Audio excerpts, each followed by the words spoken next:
2019년의 마지막 주일입니다. 벌써 마지막 주일입니다 라고 얘기하면은 다들 깜짝 놀래더라고요. 벌써 이렇게 2019년의 마지막 주일이구나. 네, 벌써예요, 벌써. 나이가 먹을수록 한 해가 빨리 갑니다. 초등학교 때는 언제 6학년 되지? 이렇게 생각하잖아요. 그리고 한 살 한 살 먹는 게 한 학년 한 학년 올라가는 게 그렇게 늦게 이렇게 느리게 느껴질 수가 없습니다. 근데 어느 순간부터 점점 빨라져요. 탄력을 받아. 특히 이제 어 점점점 더 빨라지는 것 같아요. 20대보다 30대가 더 빨라지고. 네.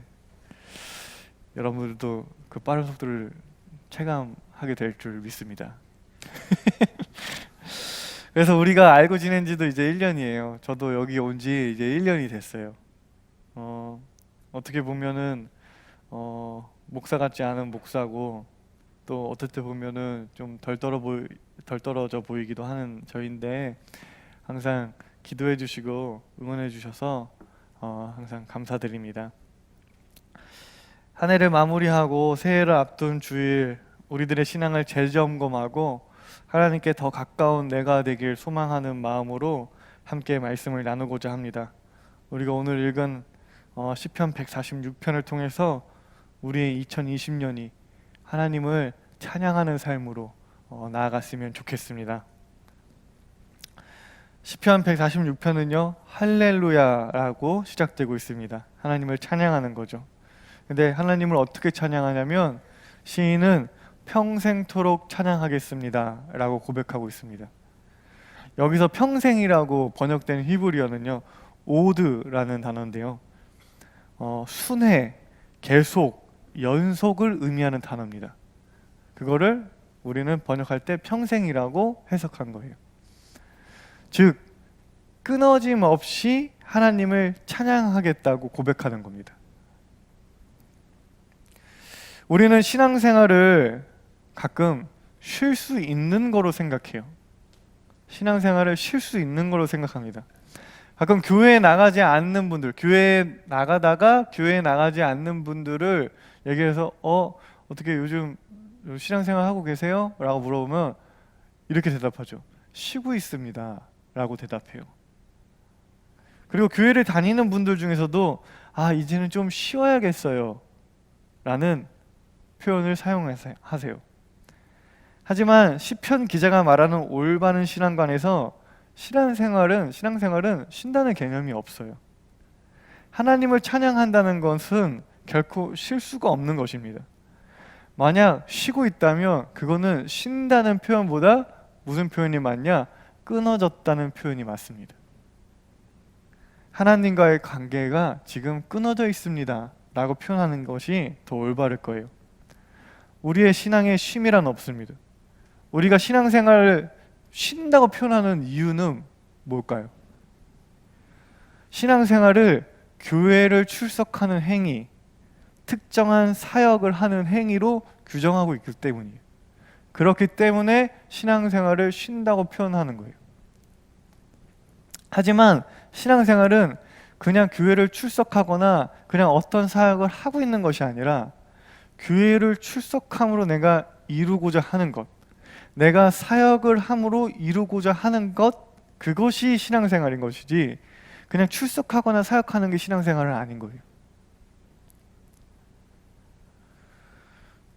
우리는 연약해서 어떤 사건을 딱 받아들이거나 책을 읽거나 했을 때 큰 깨달음을 딱 얻어요. 근데 그게 그리 오래가지 못해요. 아무리 굳은 결심을 해도 상황이 어려워지거나 달라지면 포기하곤 합니다. 그래서 우리는 매주 교회에 나와서 말씀을 듣는 거예요. 하나님을 향한 우리의 마음을 매주 다잡는 거죠. 그러니 출석 자체가 신앙생활이 아닌 거예요. 매주 교회에 나온다고 한들 하나님 앞에 바로 서지 못하고 내 마음을 새로 다잡지 못하고 내가 회개하지 않는다면 교회를 출석하는 것은 그냥 종교 행위일 뿐 신앙생활은 아닌 거죠. 사역을 하는 이유 또한 마찬가지입니다. 교회라는 공동체를 통해 하나님 나라를 이루려고 하는 거예요. 교회라는 공동체를 통해서 이루어질 하나님 나라를 미리 맛보는 거죠. 그래서 교회에 오면 아, 이런 게 하나님 나라구나. 지금 이런 세상이 세상으로까지, 세상도 우리 교회 같았으면 좋겠다 라고 생각하게끔 하나님 나라를 미리 맛보기 위해서 교회라는 곳이 있는 것입니다. 세상을 바꾸기 전에 일단 교회라는 작은 울타리에서 하나님 나라를 이루려고 우리는, 교회는 존재하는 것입니다. 사역은 그 하나님 나라를 교회에 이루고자 하는 행위인 거죠.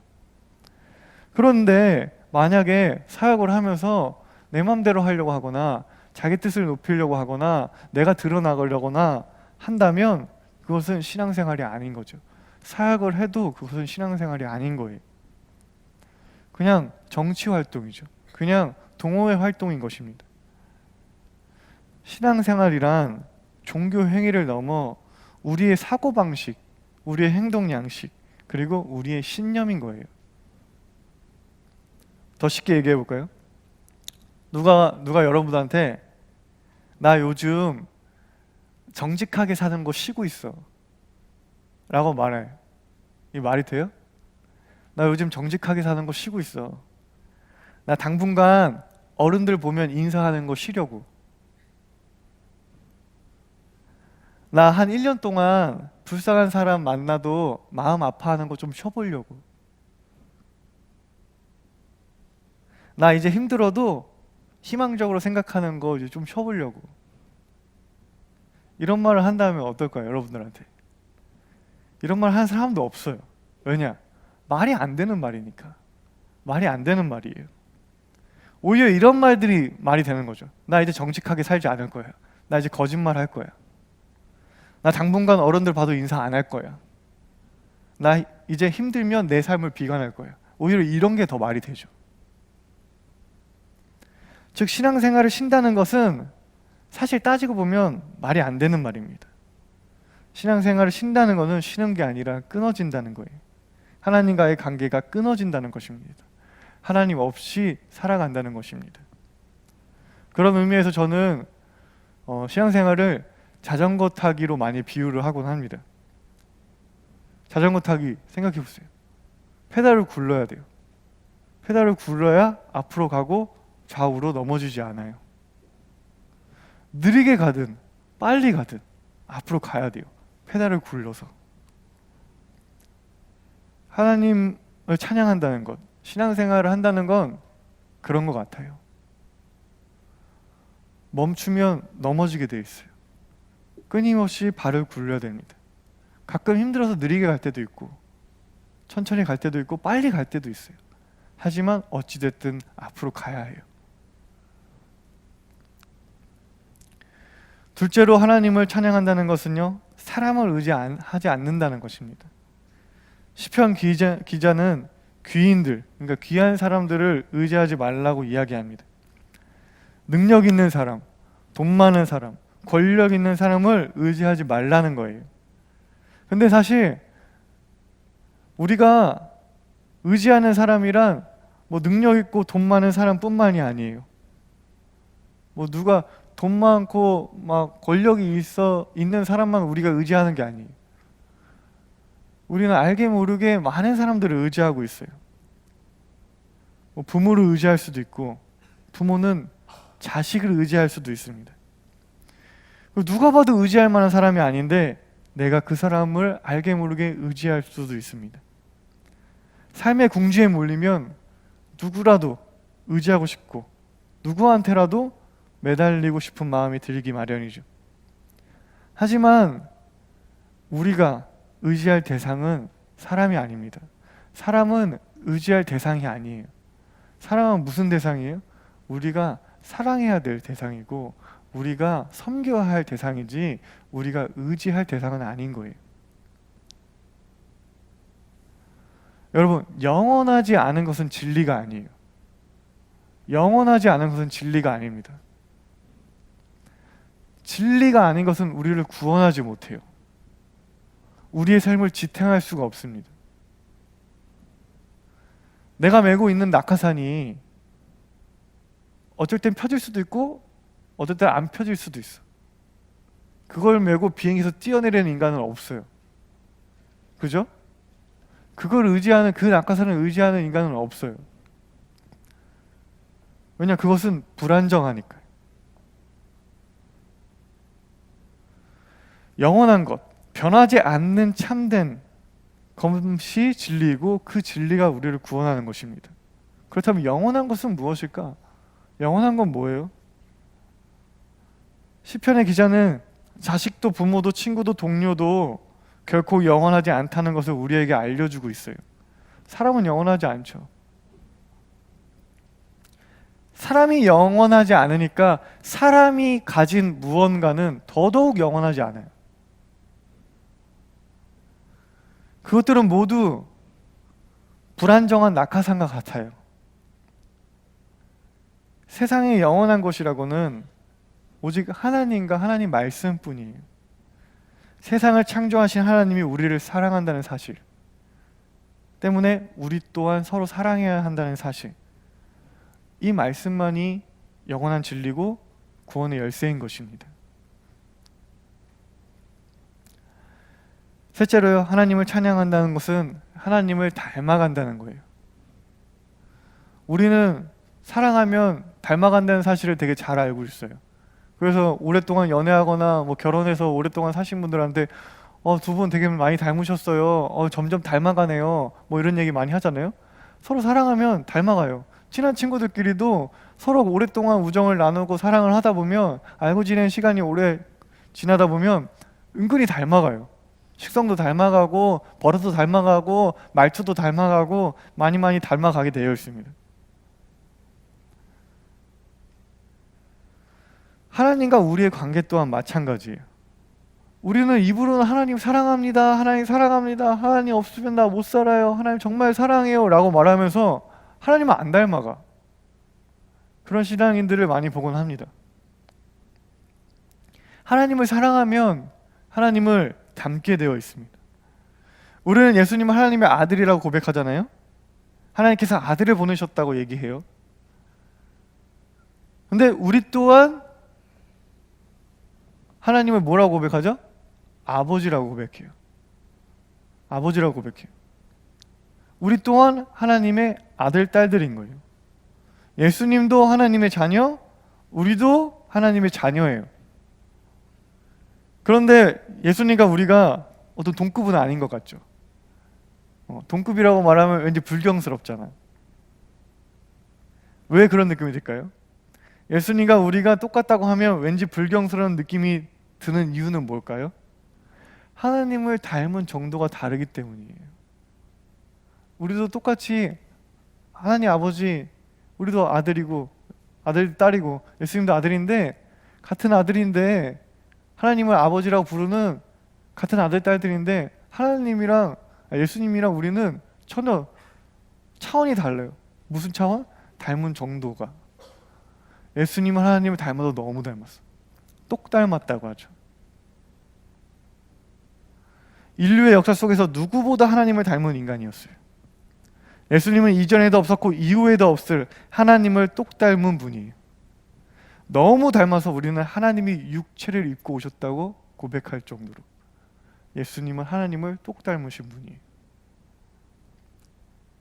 하나님을 닮기 위해서는 우리는 하나님이 가진 능력, 어떤 그 전지전능함을 닮아야 한다고 생각해요.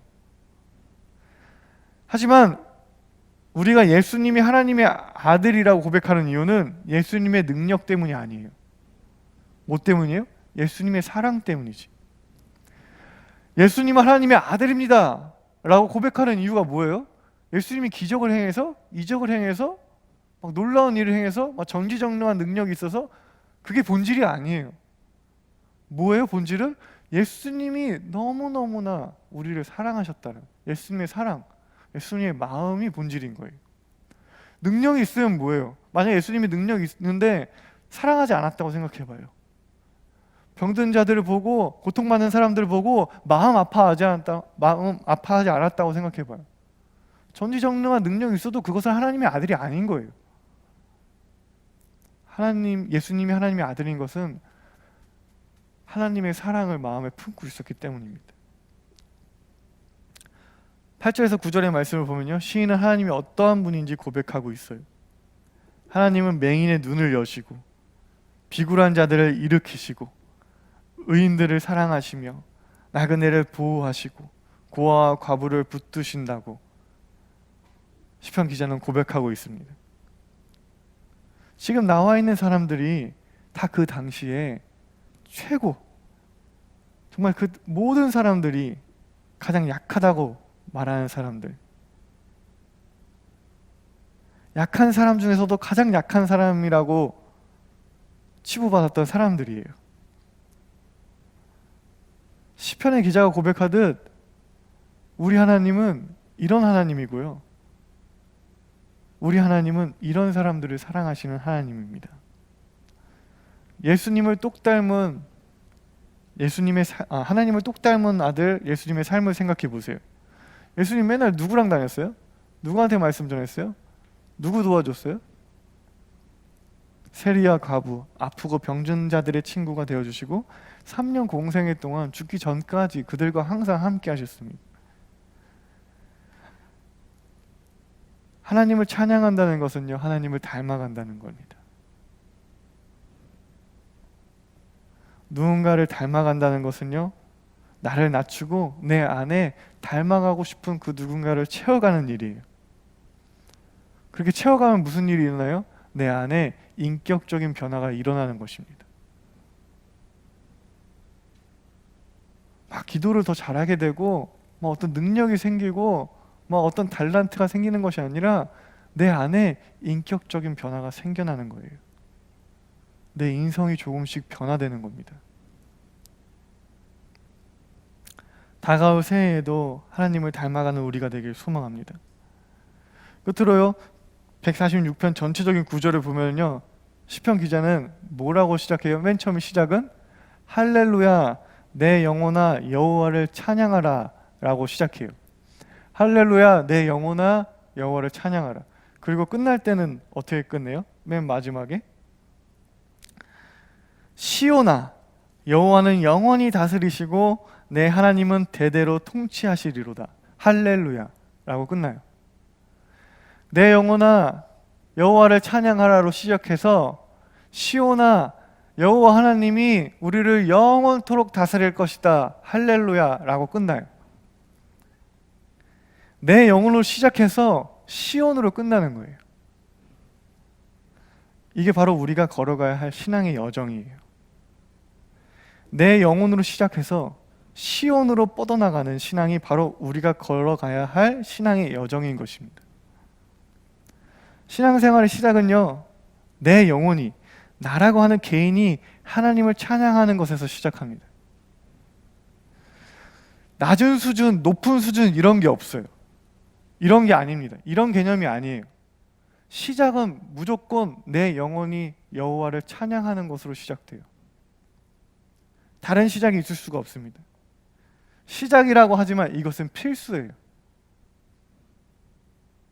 내 영혼이 하나님을 찬양하지 않고 내가 누군가를 사랑할 수 없습니다. 하나님 나라를 꿈꿀 수 없어요. 하나님 나라를 이루려고 막 애쓰지만 내 영혼이 하나님을 찬양하지 않는다면 그건 그냥 노동일 뿐이에요. 리더를 하고 교사를 하고 예배위원을 하고 반주를 하고 싱어를 하고 선교를 나가고 다양한 역할과 사역이 있지만 가장 먼저 선행되어야 하는 것은 내 영혼이 하나님을 찬양하는 일입니다. 내가 먼저 하나님을 단둘이 만나서 하나님이 내 옆에 있다는 마음을 느껴야 돼요. 하나님 나를 사랑하고 있다는 느낌을 느껴야 돼요. 그래서 하나님 너무 고마워요. 하나님 나를 사랑해 줘서 너무 감사해요. 저도 하나님 사랑해요 라고 하는 1대1의 관계, 그 1대1의 찬양이 내 영혼에서 우러나와야 돼요. 그리고 이어져야 돼요. 뭘로요? 시온으로 이어져야 돼요. 건강한 영혼의 상태로 우리는 시온으로 향해야 합니다. 그냥 내 영혼이 하나님을 찬양하는 것만으로 끝나는 것이 아니라 하나님의 사랑을 그렇게 느끼면 다른 누군가도 하나님의 사랑을 느낄 수 있도록 내가 그런 삶을 살아야겠죠. 왜냐? 우리의 궁극적인 목적은, 우리의 신앙의 궁극적인 목적은 하나님 나라를 이루는 것이니까요. 세상을 변화시키는 것이니까요. 다가오는 2020년, 하나님을 닮기 위해서 쉬지 않고 페달을 구르는 여러분이 되길 소망합니다. 건강한 영혼으로, 여호와를 찬양하는 건강한 영혼으로 정말 우리 신세청을 하나님 나라로 만들어가는 여러분이 되길 간절히 소망합니다. 그 일이 결코 고되거나 힘들지 않고 정말 기쁨과 행복이었으면 참 좋겠어요. 2020년 우리도 밝은 내일을 꿈꾸면서 끊임없이 희망을 노래하는 하나님의 청년들이 되길 간절히 소망합니다. 다 함께 기도하겠습니다.